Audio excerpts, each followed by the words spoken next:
Okay, so ini adalah contoh example macam mana kita nak buat light and shadow. Light and shadow. Nah, di sini kita ada dua geometri, geometric shapes.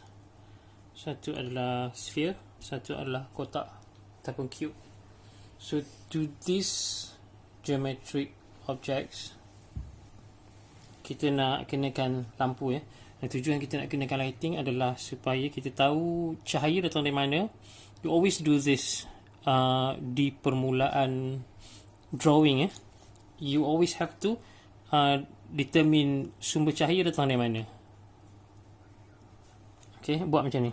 Because if you don't do this, nanti awak akan lupa ya, ataupun awak akan oblivious towards where the lighting comes from. Okay, so for this scene, saya nak bagi cahaya daripada sini menghala ataupun menyuluh ke sini. Yeah. So basically awal-awal lagi kita buat sesuatu yang dipanggil tengok kat bawah ni, blocking. Nampak kan? Blocking. Now blocking allows you to understand dekat mana cahaya secara kasarnya, kat mana cahaya, this is the cahaya. If this is a shiny object, cahaya dia akan tertumpu di situ. Okay, dan satu lagi adalah shadow. Basically ada dua types of shadow. Satu adalah penumbra. Okay, satu lagi adalah umbra. Nah, penumbra adalah bahagian luar shadow yang tak berapa terang. Umbra adalah bahagian yang paling jauh dengan shadow. Okay. Nah, bila kita dah block, kita akan buat satu halo di sini menunjukkan this is the outline of the bola. Sama juga pada outline ni kita ada umbra, kita ada penumbra. Yang mana di sini umbra ni belah luar. Umbra is always belah luar. Penumbra is always belah luar. Umbra is always belah dalam. Okay, so let's try and sketch this out. The easiest way to sketch adalah ada dua cara. Satu adalah menggunakan lines. Satu adalah menggunakan shading. Okay, so untuk tujuan ini saya akan guna shading. It's easier to see like that. Okay, kita akan shade dulu. Okay, notice saya shade ini tidak pekat ya. Because you can still see bahagian sini. Yeah, and the reason is saya nak shade sekali lagi supaya kita boleh nampak. You can see ini secara tak langsung dah wujudkan cross hatching kat situ. Now you can see here umbra dia belah luar yang paling dekat dengan matahari ataupun sumber cahaya. Penumbra di belah luar dan umbra di belah dalam ataupun paling jauh dengan cahaya. Kalau kita tengok pada bumi pun sama juga, yang paling bahagian yang paling gelap itu ya adalah bahagian umbra dia. Okay, so saya akan shade sekali lagi sebelah sana pula ke arah yang bertentangan untuk mendapatkan efek cross hatching. Antara umbra dengan penumbra ni saya akan sketch sikit lagi supaya nak menunjukkan ini transition lah tak adalah terkejut sangat. Dan di hujung penumbra ni kita akan tolak keluar sikit je dengan garisan yang jarang-jarang. Kalau kita shading ni kita tak tekan jauh sangat ataupun kita tak tekan kuat sangat. Kalau kita tenih dengan jari kita akan tenih bahagian sini. Tapi dalam kelas ni kita tak buat tenih lah. Alright, now kita tengok pada this is what you call an object shadow boleh nampak. Okay, object shadow, manakala yang jatuh ke atas platform ni ataupun whatever surface that you have, itu adalah cast shadow. So now saya nak tackle pada cast shadow pula. Cast shadow dia shadow is always dark. Kita akan buat sekali lalu with a very light colour. Okay, like that. Dan di sini kita dah boleh nampak umbra dengan penumbra dia. This one yang kita buat ni adalah penumbra di bahagian dekat atau yang paling hampir yang ditindih dengan bola itu. Itu adalah kita lalu sekali lagi untuk indicate dia punya umbra dia. Okay, so when you're doing light and shadow, you have to always have umbra dengan penumbra. Allah, patah pula. Umbra and penumbra. Okay, again kaedah yang sama. Di belah antara umbra dengan penumbra ada garisan-garisan sikit untuk menunjukkan transition. Dan di luar ataupun yang belah yang lebih jauh daripada penumbra, kita buat sikit garisan-garisan halus untuk menunjukkan the disperse of lines. Okay, so tak adalah nampak shadow tu terlalu sharp sangat ya. Alright, now this one goes for objek yang berbentuk spherical ataupun yang ada curve ya.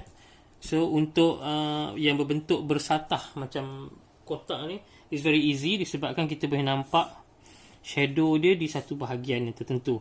It's going to be a bit difficult kalau kedudukan kotak itu adalah pada kedudukan yang tak biasa lah ya, ataupun kedudukan yang pelik. So this one is just a matter of us shading bahagian satu satah saja yang dah tentu tidak kena pada cahaya matahari. Now this part masih ada umbra dan penumbra, cuma kita tak nampak secara jelas disebabkan dia tak ada curve, dia flat je, semua satah dia flat je. So you can see here juga saya tak shading dekat-dekat apa-apa sangat, saya shading very sparsely disebabkan saya nak nampakkan nilai cross hatching tu. Okay, so gelapkan sikit bahagian ni. Kalau rasa macam nak gelapkan lagi, boleh gelapkan lagi lah, crosskan lagi. Nah, mana-mana bahagian yang terkeluar tu, saya tunjuk contoh, sengaja saya keluarkan ni. Dan nak boleh ambil punya eraser. Where's my eraser? Eraser tak ada. My eraser tak ada. Saya dah bawa keluar my eraser. But you get the idea. Nanti awak boleh padam dalam bahagian ni ya. Okay, so let's continue with the bahagian yang cast shadow dia. Now this is the object shadow. Of course, kalau nak nampakkan penumbra, bahagian sini akan ada sedikit penumbra disebabkan dia menerima cahaya yang dia yang paling hampir dengan cahaya. Okay, so kalau macam ni, kalau tengok saya buat 2-3 layers 2-3 layers begitu. Alright, so this part kita pun sama juga, kita bagi dua. Sorry, I got carried away. Okay, kita bagi dua, umbra dan penumbra. Now at this point saya kena pusing kertas ni ke bawah sebab saya kidal so susah nak lukis straight. So kita just tarik garisan begini, ataupun kalau nak shading kita akan shadekan pakai pensel kayu. Pakai pensel kayu dia, kalau pakai pensel kayu dia senang sikit kita nak shading compared to pensel mechanical. Okay, kita shade sini, biarkan ujung ni ada berbulu-bulu sikit because nanti di hujung ni you are going to disperse like this. It's still going to be shading, tetapi shading yang tak kuat ya. Kita buat gradually sampailah sampai ujung tu kita dah tak shading lagi dah, kita cuma tenyih sikit je. Alright, you can see here that this is the line untuk umbra dan penumbra. Untuk bahagian umbra itu kita gelapkan sikit, and you will get an umbra, you get a penumbra. Di sini adalah umbra. Okay, di sini adalah umbra, di sini adalah bahagian penumbra, dan di sini adalah bahagian yang disperse. Alright, so at the end of the day kita boleh kemaskan kita punya drawing atau illustration dengan menggunakan whatever tools yang kita ada. And that concludes the video on macam mana nak menghasilkan shading untuk objek geometrik. Okay, so saya to recap apa yang kita dah buat, kita dah determine light source daripada mana. Kita ada dua objek geometrik yang berbentuk spherical ataupun curve, yang bersifat curve, dan satu lagi adalah kotak yang bersifat bersatah ya. Dia ada banyak planes. So cahaya datang daripada satu sumber cahaya.